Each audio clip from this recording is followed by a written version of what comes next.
Vietnam war एक ऐसा युद्ध जो ना तो किसी खजाने के लिए हुआ और ना ही किसी तरह के हक को जताने के लिए हुआ। यह युद्ध था शांति के लिए। यह युद्ध था वियतवासियों के स्वतंत्रता के लिए। हो ची मिन की लीडरशिप में वियतनाम को बचाने और उसे एक फ्री कंट्री बनाने के सपने को पूरा करने के लिए यह युद्ध लड़ा गया था। लेकिन यूएसएसआर और यूएसए के कोल्ड वॉर की चपेट में आए इस देश ने वियतनाम वॉर के वक्त अपने लाखों लोगों का कत्लेआम देखा। हजारों लोग बेघर हुए। यह युद्ध का वो वक्त था जब हर घर का लाल आर्मी में जाकर अपने देश के लिए मर मिटना चाहता था। युद्ध में हुए तबाही को तो वियतनाम ने थोड़े वक्त बाद भुला दिया, लेकिन यूएसएसआर और यूएसए के प्रोपेगेंडा को सेटिस्फाई करने के लिए हुए इस युद्ध को इतिहास कभी नहीं भूला। 1955 से लेकर 1975 के बीच लड़ी गई वियतनाम वॉर को हम सेकेंड इंडो चाइना वॉर के नाम से भी जानते हैं। ये वॉर वियतनाम की ही दो हिस्सों में लड़ी गई थी, north and south Vietnam. War के दौरान नॉर्थ वियतनाम की सोवियत यूनियन और चाइना ने काफी मदद की। वही साउथ वियतनाम की मदद के लिए अमेरिका ने भी अपनी हर संभव कोशिश की थी। वियतनाम की जंग में मदद करने के पीछे इन दोनों देशों के भी पर्सनल इंटरेस्ट थे। इवन अमेरिका ने तो एक समय के बाद इस जंग में अपना डायरेक्ट पार्टिसिपेशन भी दिखा दिया था। देखा जाए तो इस वॉर का टाइम पीरियड 1955 से लेकर 1975 के बीच का है, लेकिन इसकी शुरुआत सालों पहले यानी 1857 में ही हो चुकी थी। जैसे कोरिया कम्युनिज्म और कैपिटलिज्म के बीच कोल्ड वॉर का शिकार बना, ठीक उसी तरह बल्कि उससे बदतर स्थिति वियतनाम की हुई। 1857 वो समय था जब यूरोपियन कंट्रीज पूरी दुनिया पर राज करने के सपने को साकार करने के मोर्चे पर उतरी हुई थी, जिसके लिए ये कई देशों को इन्वेड करती और उनका सरकारी खजाना खत्म कर अपनी जेबें भरती। ऐसा ही हुआ वियतनाम के साथ।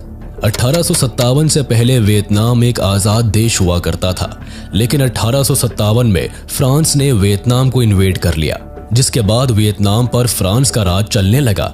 उस समय वियतनाम इंडो चाइना के नाम से जाना जाता था। इंडो चाइना में basically Cambodia, Laos, Myanmar, Thailand और वियतनाम आते थे। फ्रांस ने 1860 से लेकर 1941 तक वियतनाम पर राज किया, लेकिन 1941 में सेकेंड वर्ल्ड वॉर के दौरान जापान ने वियतनाम को इन्वेड करना शुरू कर दिया। लेकिन यहाँ जापान को इन्वेजन के दौरान फ्रांस का सामना करना पड़ा, जो पहले से ही वियतनाम को अपनी एक कॉलोनी बनाकर बैठा था। पर जापान अपने इन्वेजन में सफल हुआ और वियतनाम के कुछ हिस्सों पर अपने कब्जे जमा लिए। जापान वियतनाम पर ज्यादा समय तक कब्जा करके नहीं रह पाया। जापान सेकेंड वर्ल्ड वॉर हारने के कारण वियतनाम को छोड़ के चला जाता है। जापान वियतनाम पर केवल 1941 से लेकर 1945 यानी end of second world war तक ही राज करता है। हो ची मिन वियतनाम के लोकल लोगों के नेता थे, जिन्होंने अपने देश की आजादी के लिए 19 मई 1941 को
यूएसए ने अपने कुछ एडवाइजर्स को भी साउथ वियतनाम में भेजना शुरू कर दिया।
में गल्फ ऑफ टॉनकिन में एक घटना हुई जिसमें नॉर्थ वियतनामीज की नेवल आर्मी ने यूएस नेवल बोट्स पर अटैक किया, जिसमें यूएस नेवल ऑफिसर्स मारे गए। जिसके बाद यूएस कांग्रेस ने gulf of Tonkin resolution pass किया एंड डायरेक्टली वॉर में पार्टिसिपेट कर लिया। लेकिन हैरानी की बात यह है कि बाद में यह बात सामने आई कि गल्फ ऑफ टॉनकिन का इंसिडेंट एक फेक इंसिडेंट था, जिसे अमेरिका ने केवल वॉर में पार्टिसिपेट करने का एक मोहरा बनाया था। वॉर में अमेरिका के डायरेक्ट पार्टिसिपेशन के साथ ही 1967 तक अपने करीब 5 लाख सोल्जर्स भी वियतनाम में उतार दिए थे। इन सभी सोल्जर्स को साउथ वियतनाम में उतारा गया, जिन्होंने नॉर्थ वियतनाम पर हमला करना शुरू कर दिया। ये नॉर्थ वियतनाम पर भर भर के बमबारी करने लगे। इन्होंने नॉर्थ में कई बॉम्ब कैंपेन चलाए, लेकिन इन बमबारी का कुछ खास असर देखने को नहीं मिला। वो इसलिए क्योंकि वियतनाम के लोग गुरिल्ला वॉरफेयर में काफी माहिर थे, जिससे वो सभी बॉम्बिंग से आराम से बच जाया करते थे। वो बॉम्बिंग्स के दौरान इन गुफाओं में घुस जाया करते थे और जैसे ही किसी यूएस सोल्जर को अपनी सुरंग के ऊपर पाते उसे मार दिया करते थे। यूएस सोल्जर्स के लिए इन सुरंगों में जाना मौत के मुंह में जाने के बराबर था, क्योंकि वो वॉर की इस टेक्निक से अनजान थे, जिसके कारण उनका नॉर्थ वियतनाम के सामने पलड़ा हल्का होता भी दिखा। इस वॉर के दौरान यूएसएसआर और चाइना ने नॉर्थ वियतनाम की काफी मदद की। उन्होंने अमेरिका की तरह जंग में डायरेक्ट पार्टिसिपेट तो नहीं किया, लेकिन हथियार और पैसा भर भर के भेजा। चाइना ने तो अपनी मेडिकल और इंजीनियर टीम तक वियतनाम की मदद के लिए भेज दी थी, जिस कारण अमेरिका भी इस जंग में अपनी पूरी ताकत झोंक रहा था। इवन आपको जानकर हैरानी होगी कि अमेरिका ने इस वॉर के दौरान पूरे 3 साल तक लगातार नॉर्थ वियतनाम पर बॉम्ब अटैक्स किए। ये बॉम्ब अटैक्स इतने ज्यादा थे कि वर्ल्ड वॉर 2 में भी कभी इतने बॉम्ब्स नहीं दागे गए थे, जिस कारण भी इस जंग को याद किया जाता है। इस बमबारी को ऑपरेशन रोलिंग थंडर का नाम दिया गया था। अमेरिका ने वियतनाम की जंग को जीतने के लिए अपनी हर एक कोशिश की। इन्होंने लगातार अपने सोल्जर्स की संख्या भी बढ़ाई, लेकिन सोल्जर्स की संख्या बढ़ाने से भी कुछ नहीं हुआ, क्योंकि अमेरिका के सोल्जर्स जिन परेशानियों से गुजर रहे थे ये बात तो केवल वही जानते थे। अमेरिकन सोल्जर्स इससे पहले ऐसी सिचुएशन और टेरेन में कभी नहीं लड़े थे। उनके लिए जंगलों में लड़ना काफी मुश्किल था। ऊपर से वो गुरिल्ला टैक्टिक्स के भी शिकार हो रहे थे। वो गुरिल्ला अटैक्स में भी माहिर नहीं थे। वियतनाम में उस समय अधिकतर जंगल और पहाड़ी एरिया था, जिसके कारण अमेरिकन सोल्जर्स को पानी में, जंगल में और पहाड़ों पर घंटों समय बिताना पड़ता। उनके लिए एक जगह से दूसरी जगह जाना भी काफी परेशानी भरा था। वही वियतनाम के सोल्जर्स को तो इस टेरेन और इन जंगलों की आदत थी। गुरिल्ला युद्ध पर लगाम लगाने के लिए अब अमेरिका ने एक भयानक चाल चली। हथियारों से होने वाला युद्ध अब खतरनाक केमिकल से होने लगा। अमेरिका ने वियतनाम पर केमिकल अटैक्स करने शुरू किए, जिसमें नापाम केमिकल और एजेंट ऑरेंज आते थे। नापाम केमिकल का मेन काम जंगलों में आग लगाने का था। इस केमिकल के छिड़के जाने से पूरे जंगल में आग लग जाया करती थी। एंड एजेंट ऑरेंज ऐसा केमिकल पाउडर था जिसके छिड़के जाने से जंगल के पेड़ पौधे अपनी पत्तियां छोड़ देते थे। जिसमें आसमान से साफ तौर पर दुश्मन का पता लगाकर उसे मारा जाया करता था। लेकिन इस केमिकल ने वियतनाम में एक भारी एनवायरमेंटल कॉज पैदा किया। हो ची मिन अब तक केवल डिफेंसिव मोड में जंग में शामिल थे, लेकिन अब वो फ्रंट फाइटिंग मोड को अपनाने वाले थे। हो ची मिन ने टेट ऑफेंसिव नाम के एक ऑपरेशन को प्लान किया, जिसके अकॉर्डिंग नॉर्थ वियतनाम की फोर्सेस अमेरिकन सोल्जर्स के आर्मी बेसिस, यूएस एम्बेसी और बाकी लोकेशंस पर हमला बोलने वाले थे। ये अटैक्स एकदम सीक्रेट होने वाले थे, यानी अमेरिका के लिए ये अटैक्स सरप्राइज बनकर सामने आते। जनवरी 1968 में नॉर्थ वियतनाम ने अपने इस प्लान को एग्जीक्यूट किया, जो एक फेलियर के रूप में सामने आया। वैसे बेशक नॉर्थ वियतनाम का यह प्लान एक फेलियर था, लेकिन इससे नॉर्थ वियतनाम को यह तो समझ आ गया कि अगर वो चाहे तो इस वॉर को जीत सकते हैं। इस अटैक से पहले उन्हें लगता था कि वो कभी अमेरिकन पावर के सामने नहीं टिक पाएंगे, लेकिन इस अटैक ने उनका कॉन्फिडेंस लेवल बूस्ट कर दिया और यहां से वॉर में एक टर्निंग पॉइंट देखने को मिला। वॉर जहां अपनी चरम सीमा को छू रही थी, वही एक फोटो सामने आई जिसने वॉर पर काफी गहरा असर डाला। ये फोटो कोई ऐसी वैसी फोटो नहीं थी, बल्कि इस फोटो में वॉर के दौरान वियतनाम के बच्चों की स्थिति दिखाई गई थी। इस फोटो में नॉर्थ वियतनाम के कुछ बच्चे अपने गांव से रोते बिलखते बाहर की ओर भाग रहे थे। दरअसल फोटो में दिख रहे लोगों के गांव में अमेरिकन फोर्सेस ने केमिकल अटैक किए थे, जिससे पूरा गांव तबाह हो गया था।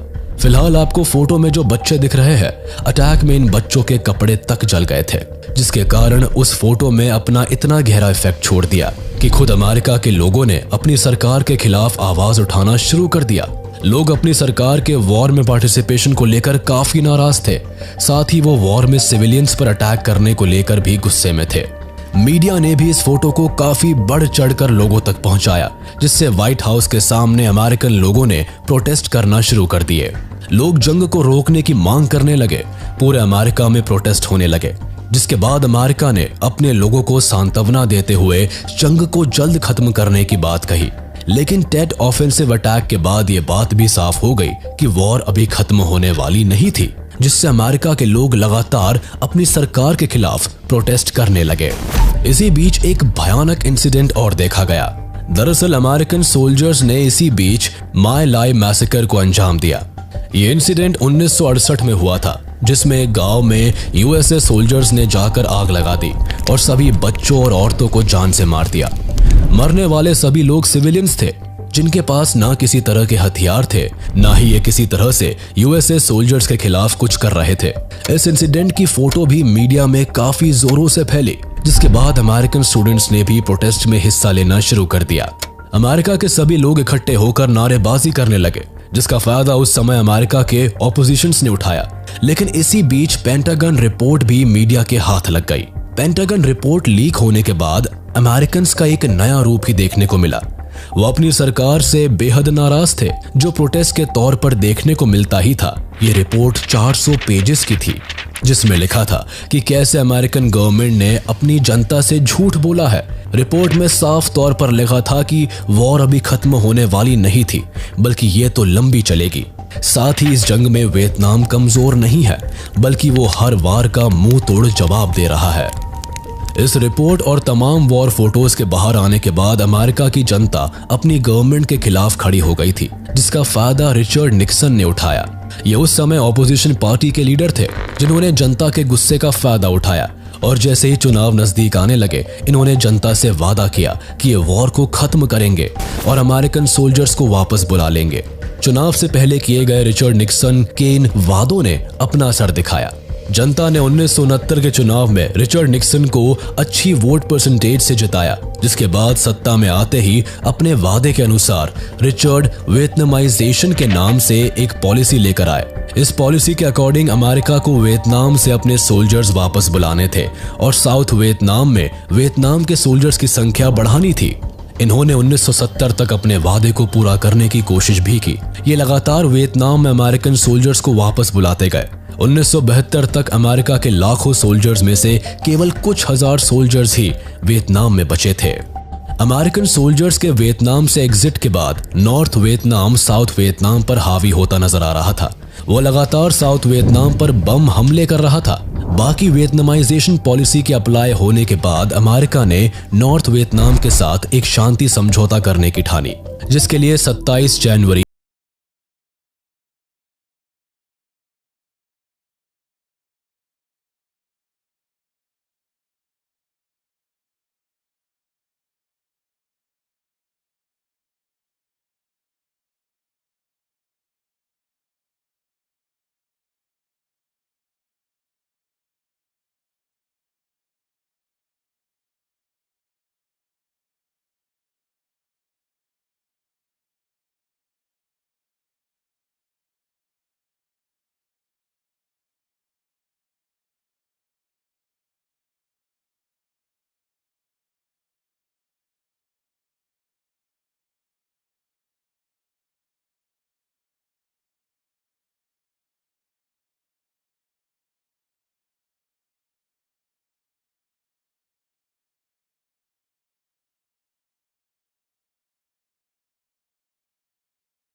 कई लोगों ने अपनी जान गंवाई। देखा जाए तो केवल अमेरिका के ही 58,000 सैनिकों ने अपनी जान गंवा दी थी। ये नंबर अमेरिका के लिए काफी बड़ा था, जिस कारण से भी वहां के लोग सड़कों पर उतर आए थे। उनका मानना था कि जब ये लड़ाई हमारे देश की है ही नहीं, तो हम क्यों अपने सैनिकों को इस तरह से मरने दें। 1.5 लाख वियतनाम सिविलियंस घायल हुए थे, जिसमें कई लोगों को कई मेजर इंजरीज से गुजरना पड़ा था। वियतनाम में पूरे 1.2 मिलियन लोगों ने इस जंग में अपनी जान गंवाई थी, जिसमें सोल्जर्स एंड सिविलियंस दोनों शामिल थे। उनके घर, उनके गांव, उनके लोग, उनका सब कुछ तबाह हो गया था। लेकिन एट लास्ट वियतनाम की ये लड़ाई खाली नहीं गई, उन्हें फ्रीडम मिल सकी। वियतनाम वॉर के कई इंपैक्ट्स देखने को मिले, जिसमें सबसे बड़ा इंपैक्ट डेथ्स थी। इस जंग में भारी संख्या में लोगों ने अपनी जान गंवाई। कई लोग गंभीर रूप से घायल भी हो गए। लोगों ने अपनों को खो दिया, परिवार एक दूसरे से अलग हो गए। इस जंग के बाद वियतनाम के लोगों का बहुत बुरा हाल था। इसके अलावा ये ऐसी पहली जंग थी जब यूएस की हर संभव कोशिश के बाद भी वो इस जंग में नहीं जीत सका। यूएस की डोमिनो थ्योरी का भी खंडन हुआ। यूएस का बल्कि इस युद्ध के चलते अच्छा खासा नुकसान हुआ। इस जंग से एक चीज और देखने को मिली। दुनिया भर ने इस बात को एक्सेप्ट किया कि केवल मॉडर्न वेपन्स के होने से कोई जंग नहीं जीती जा सकती, बल्कि उसे जीतने के लिए आपके पास एक प्रॉपर आर्मी और टेक्निक भी होनी चाहिए। इस पूरी जंग में वियतनाम के लड़ने की टेक्निक्स का काफी जिक्र भी हुआ था।